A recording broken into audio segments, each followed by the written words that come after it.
তাকবীর, নারায়ে তাকবীর। আল্লামা ইয়াহিয়া মাহমুদ হাফিজাহুল্লাহর আগমন। বাংলাদেশের একটা চুল ফালানোর মতো ক্ষমতা ভারতের নাই, বাংলাদেশের একটা পশম বাঁকা করার মতো ক্ষমতা ভারতের নাই।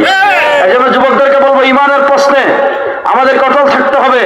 এই মানচিত্র হেফাজতের জন্য ৫৬,০০০ বর্গ মাইলে ইসলামের পাহারাদারির জন্য ইসলামের আলোয় সিনা আলোকিত করতে হবে, ইসলামের আলোয় পরিবার আলোকিত করতে হবে, ইসলামের আলোয় গ্রাম আলোকিত করতে হবে, ইসলামের আলোয় সমাজ আলোকিত করতে হবে। যখন আমার পক্ষ ইসলামের আলোয় আলোকিত হয়ে যাবে, যখন আমার সমাজ ইসলামের আলোয় আলোকিত হয়ে যাবে, যখন আমার পরিবার ইসলামের আলোয় আলোকিত হয়ে যাবে, আমরা যখন ইসলামের আলোয় আলোকিত হয়ে বাংলাদেশের স্লোগান তুলব আল্লাহু আকবার, দিল্লির মস্তক থরথর করে কাঁপবে ইনশাআল্লাহ।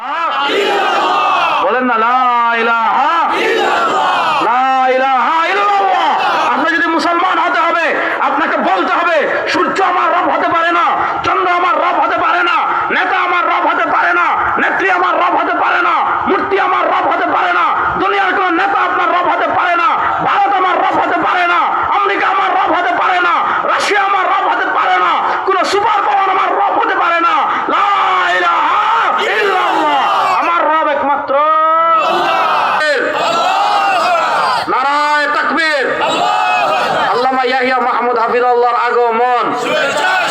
কত সময় বাইরে স্লোগান দিলা, কত গরম মিছিল দিলায়, এগুলো বড় আস্তে দিলায় নারায়ে তাকবীর।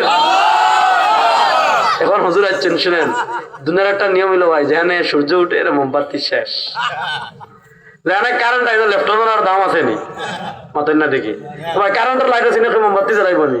হুজুর আসছেন আমার মুরব্বী, আমাদের সাথে হুজুরের অনেক নিসবত, অনেক নিসবত, অনেক মহব্বত করেন। ইদানিং মহব্বত কমাই ফেলছে, কারণ আমি তো জাতীয় নেতা হয়ে গেছি, বুঝেন না। যাক, মহব্বতের জায়গায় আছে, মহব্বত কখনো কমানো যায় না। আমি ছোটবেলায়, আমি যখন ইকরায় পড়তাম, হুজুরে আমি এত ভক্ত ছিলাম, প্রত্যেক জুমাবারে ওই রামপুরা টিভি সেন্টারে হুজুরের জুম্মা পড়াইতো।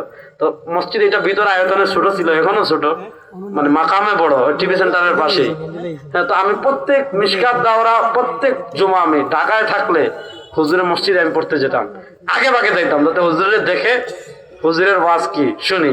এটা হলো দুনিয়া ভাই, দেখেন সময় কত দ্রুত যায়। আমার এখনো মনে হয় যে ওই দিনের ঘটনা, হুজুরের মসজিদে আমি শুক্রবারে উঠছি, আগে ভাগে গোসল টোসল করে জামা পরাইয়া আমরা মানে ইয়ে থেকে, আমরা ইকরা থেকে, চৌধুরীপাড়া থেকে রামপুরা ছুটতাম বন্ধু পরিবহনে, 2 টাকা নিত ভাড়া। এখন আমার মনে আছে, ছোট্ট মুড়ির 3 বাস, কিন্তু এখন হুজুরের পাশে বসে ওয়াজ করতেছি। এই কিছুদিনের ভিতরে দেখবেন আমারও দাড়ি পেকে গেছে। এটা হলো দুনিয়ার নিয়ম। তো হুজুর আসছেন, আমি 2 মিনিট বলে